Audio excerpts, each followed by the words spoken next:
Hi, I'm Melissa, and this is the Book Break. And today we're talking to a science fiction author who also has a little bit of fantasy, dystopian thrown in. Her name is Monalisa Foster. Come on in. Hi, Good Mona Lisa. morning. Good Hello. morning.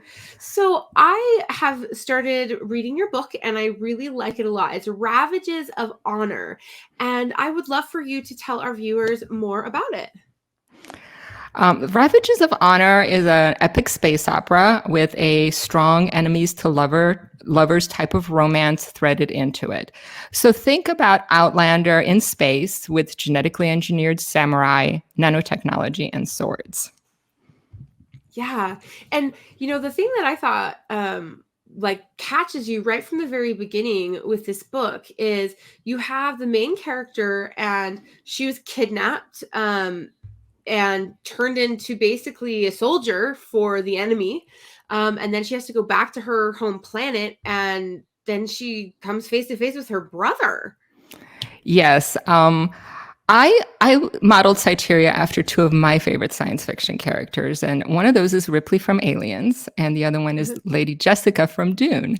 Yeah. So I wanted to have this character that could have this very interesting fish out of water kind of story, where she is taken from her own culture and plunged into different cultures where she has to survive and to adapt. So she has to be a fighter. She has to be brave. She has to be competent and unapologetic about protecting the people that she loves. So I gave her a lot of high stakes, not just protecting her brother and sacrificing herself and her freedom so that he and his family could live, which is what's in the opening sequence, but everything else that she does after is to survive and to thrive in a culture that is so different from her own. I really wanted to focus on the cultural clashes that could happen between the very, very advanced society that she ends up in compared to where she comes from. It's practically magic, some of the technology that she runs into and has to deal with.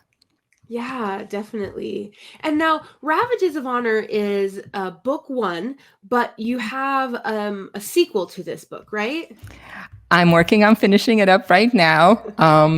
And it's going to be called Ascension because that's the theme of the second book.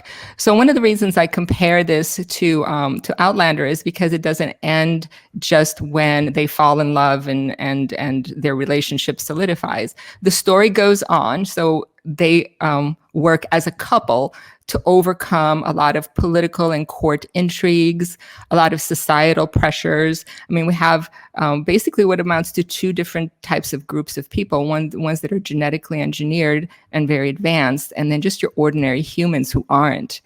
So the sequel deals more with that, about becoming more than what you started out as, and that's for both of them, both for Cyteria and for Darian. They both become different people because of the challenges that they go through in the second book. Yeah, yeah. And then you have other short stories in this world as well, right? I generated a couple of novellas. They were little side stories which I felt readers might be interested in, but I didn't want to distract from them in the main novel.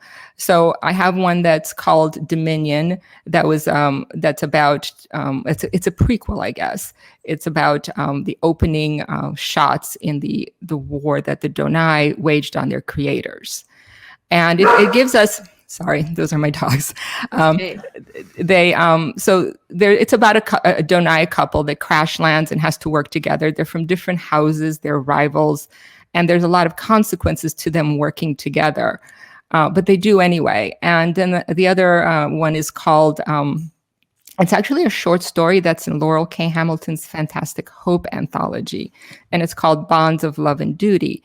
And it is the story of House Dobermil's founding father, I guess, where he is just a boy that escapes and has to fight to survive. And it takes place right before before the humans are overthrown by the Donai. Yeah.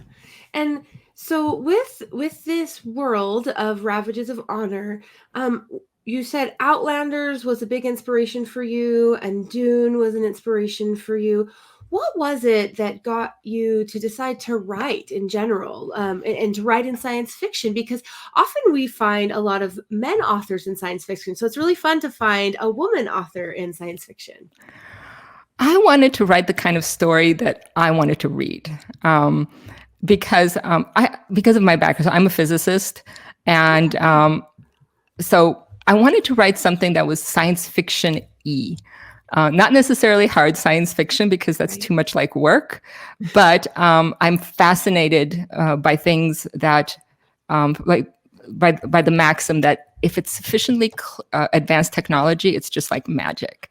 And Yeah. this is why I have nanotechnology in my books, because this is the magical ingredient that really it's just very advanced technology that we don't understand.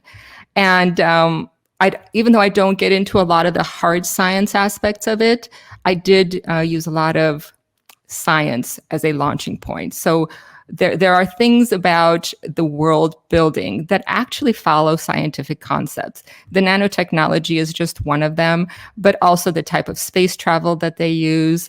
I used some theories from evolutionary biology called RK theory to create some of the cultures in the background. The culture that took Cyteria from her home planet and changed her was based on the differences between bonobo and chimpanzee culture, and Ooh, the it's called the Paradise of Mice experiment, which if you haven't read about it, it says very interesting things about what happens to culture as their basic needs are met, but there's nothing beyond just existence. So even though I don't necessarily get into what we call info dumps, yeah. that you might find in some science fiction, those were all launching points. So they're kind of used to shape the world, but the story is still very much about the characters and their adventures and about the struggles of doing the hard thing, the honorable thing, rather than the easy thing. That's why it's called Yeah. Ravages of Honor. Yeah, I love that too, because I think that, sometimes in military sci-fi or space opera, sometimes we see people wanting to do the easy thing, but I like that they really try to maintain their honor, and that is something that goes through the whole book. And so I think that was really great. And this is another thing that I think is fun. So your book is a long book, and so for those of us that love to read, that's great because we can really dive in and enjoy the story. And so I love that too. And do you have a release date or a month that you think that your second book is going to come out? I was really aiming for October, but I have to be honest, it might be November before the second one is out. I want to make sure that it's, I hate to use the word perfect, but I want to make sure that it's as good as the first one. Yeah. And so it just needs a little bit more tweaking. I actually have finished the first draft. I just need to work on fleshing out the ending a little bit. So um, Yeah. it'll Well, it'll that's be great. soon. That's It'll be great. soon. Well, we'll definitely be looking forward to that. Now, Mona Lisa, where can our viewers learn more about you and your books?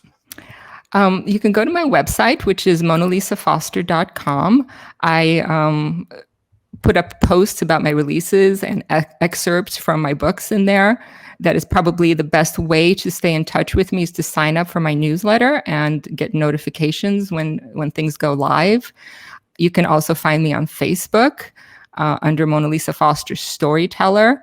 I share updates there as well. And then Instagram is another place where you can follow me. Awesome. And I gotta say, I've seen one of your author pictures where you have a sword, and I thought, oh, that's so fun. You like match the strong woman on your covers and in your story. So I like that too. So you guys go check out her website and her social media, and you guys are gonna love this beginning book in Ravages of Honor, and then you check out the novellas, because the novellas are available right now, right? Yes, they are. There's two novellas and a short story that are available right now. And if you go to Amazon or any of the other retailers, they're all bunched together. Oh, fantastic. Well, thank you so much for being here with us today, Mona Lisa. Thank you for having me. It's been very exciting. I'm quite honored and thrilled. Oh, Oh, well, thank you. And thank you to our viewers for joining us, and we'll see you next time.